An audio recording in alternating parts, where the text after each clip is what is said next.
Assalamualaikum warahmatullahi wabarakatuh. Apa kabar? Saya Hersman Arif dari Forum News Network. Komisi Pemberantasan Korupsi melalui juru bicaranya Tessa Mahardika hari ini mengumumkan bahwa mereka mencegah atau biasa dikenal sebagai mencekal itu 5 orang yang dikenal punya kaitan dengan Sekjen PDIP Hasto Kristianto. Ini mereka diantaranya adalah ajudan Hasto Kristianto, kemudian pengacara, dan pihak-pihak lain yang terkait ini berkaitan dengan kasus pelarian Harun Masiku. 5 orang itu seperti dikatakan oleh Tessa, inisialnya adalah K, SP, DTI, DB, dan YPW. Tessa ini tidak mau mengungkap dengan terang atau menyebutkan dengan jelas siapa saja nama kepanjangan dari 5 orang itu. Tapi kalau ini kaitannya dengan Hasto Kristianto, ya sebenarnya mudah untuk diduga karena mereka ini 5 orang ini semua pernah diperiksa oleh KPK, dan kemudian bahkan ada salah satunya yang rumahnya sempat digeledah oleh KPK ya. Tapi dari sumber-sumber media di KPK, nama-nama yang dicegah itu, kalau tadi sebut K itu adalah Kusnadi, ini ajudan dari Hasto Kristianto. Kemudian pengacara PDIP Simon Petrus, ini yang disebut SPI, dan kemudian DTI itu Donitri Istiqomah, dan YP itu Yanuar Prawira Wasesa, serta DB itu Dona Berisa. Dona Berisa ini adalah istri dari Saiful Bahri, kader PDIP yang sudah jadi terpidana dalam kasus suap yang dilakukan oleh Harun Masiku terhadap komisioner KPU. Kusnadi kan sempat diperiksa KPK beberapa waktu yang lalu dan menimbulkan kehebohan karena pada waktu dia mendampingi Hasto sebelumnya ini kan dia kemudian mengaku diberitahu dipanggil oleh penyidik, katanya dia dipanggil oleh Hasto, tapi ternyata kemudian di sana menurut pengakuan Kusnadi itu 3 buah HP yang dipegangnya, 2 diantaranya milik Hasto dan 1 diantaranya milik dia, itu disita oleh petugas KPK, oleh penyidik KPK, dan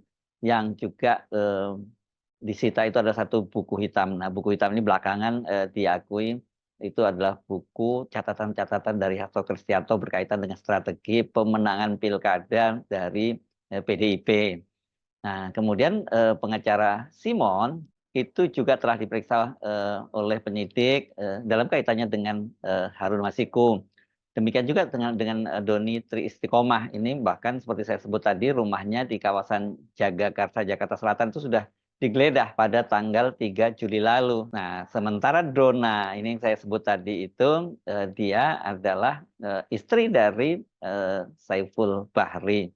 Ya, ini dia juga sudah pernah diperiksa oleh KPK pada tanggal 17 Juli lalu. Nah, ke 5 orang ini seperti dikatakan Tessa oleh KPK KPK maksud saya meminta Direktorat Jenderal Imigrasi melarang mereka bepergian ke luar negeri, dan dengan begitu mereka tetap ada di wilayah Indonesia, dan larangan bepergian ini berlaku untuk 6 bulan ke depan. Kita jadi ingat ya, beberapa waktu yang lalu sebenarnya Hasto Kristianto itu juga sudah dimintakan oleh para penyidik untuk dicekal. Jadi lebih dulu ini ya, Hasto sesungguhnya dicekal, dan biasanya kan proses pencekalan ini ya ada kaitannya dengan mereka biasanya akan segera menjadi tersangka gitu ya. Tapi tidak semua orang yang dicekal itu kemudian menjadi tersangka ketika bukti-buktinya tidak mencukupi akhirnya. Ini sekarang indikatornya itu menuju ke situ. Nah,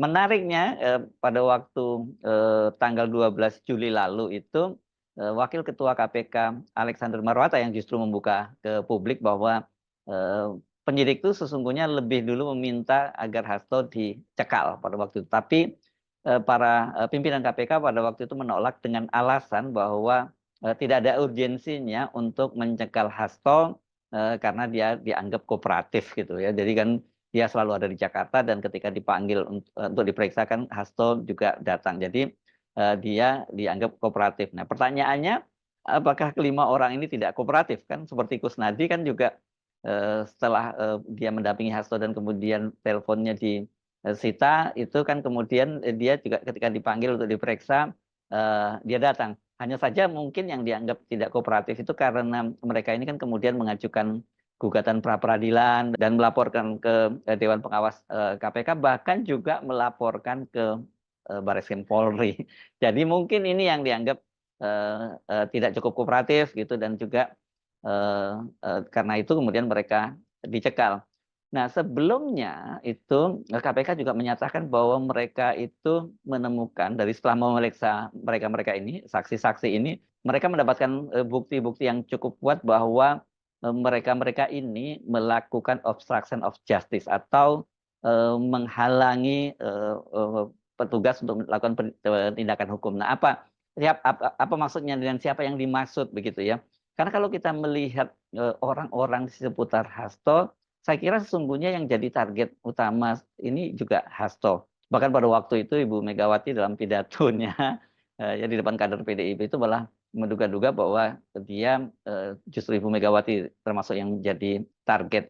Tapi kalau dalam kasus Harun Masiku itu kan sebenarnya sudah cukup lama kita mendengar bahwa Hasto ini diduga terlibat. Bahkan misalnya kalau kita membaca investigasi dari majalah Tempo pada waktu Harun Masiku berapa tahun yang lalu, 4,5 tahun yang lalu akan ditangkap itu setelah dia menyuap Wahyu Setiawan, itu sebenarnya dia hampir ditangkap karena dia diketahui berada di gedung PTIK bersama Hasto Kristianto pada waktu itu. Tapi petugas KPK pada waktu itu dihalangi oleh petugas kepolisian yang menjaga gedung di PTIK, Perguruan Tinggi Ilmu Kepolisian.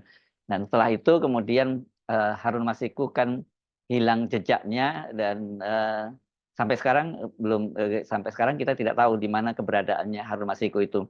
Harun Masiku itu kemudian menjadi komoditi, terutama bagi mereka yang pada waktu itu bersikap kritis terhadap KPK, ini menganggap bahwa KPK ini tidak cukup serius menangkap Harun Masiku, begitu ya. Sebaliknya bagi Hasto Kristianto sendiri dianggap ini juga menjadi komoditi politik, terutama sekarang-sekarang ini ketika PDIP kemudian posisinya berseberangan dengan Pak Jokowi.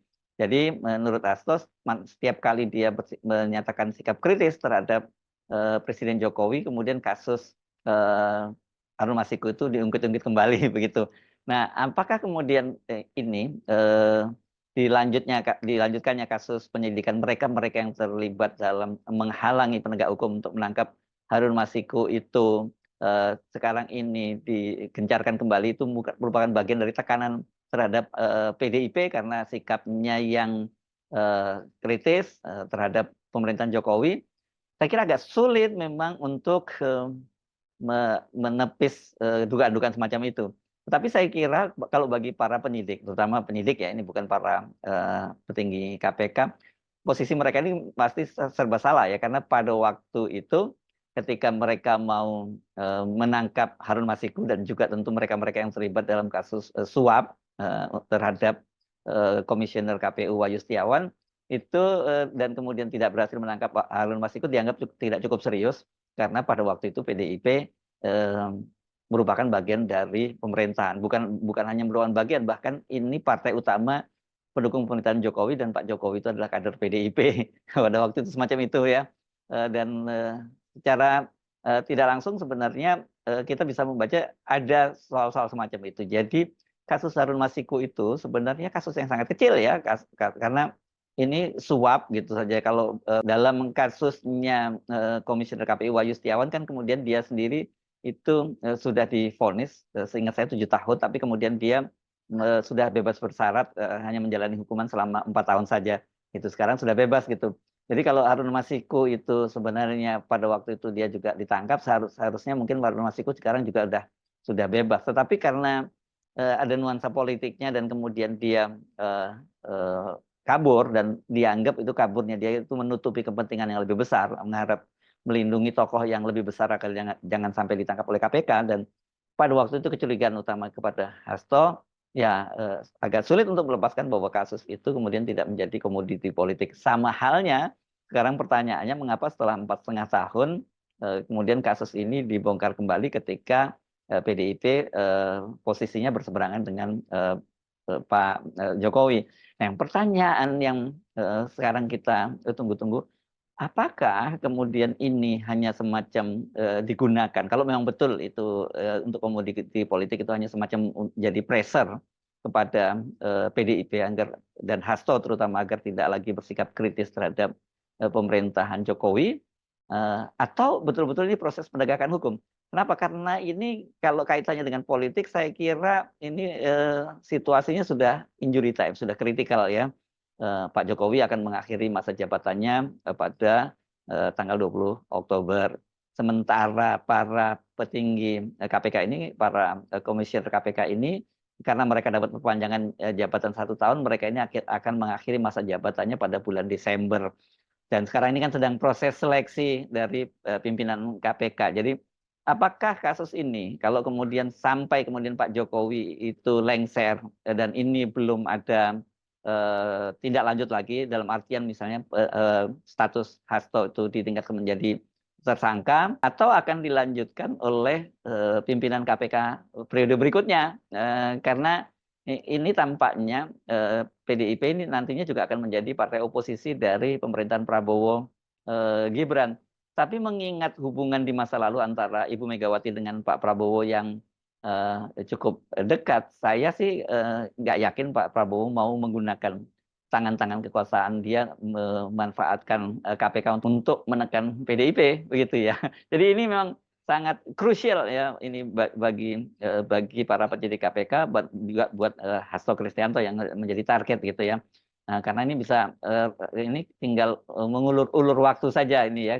Tapi bisa jadi juga kalau memang serius para penyidik KPK ini ingin menetapkan Hasto sebagai tersangka, saya kira waktunya ini tidak akan terlalu lama lagi, karena kendati Hasto belum dicekal seperti status kelima orang staf dan para pengacaranya tadi, kan Hasto sebenarnya lebih dulu sudah mau dicekal, hanya saja waktu itu tidak disepakati, tidak diizinkan oleh pimpinan KPK.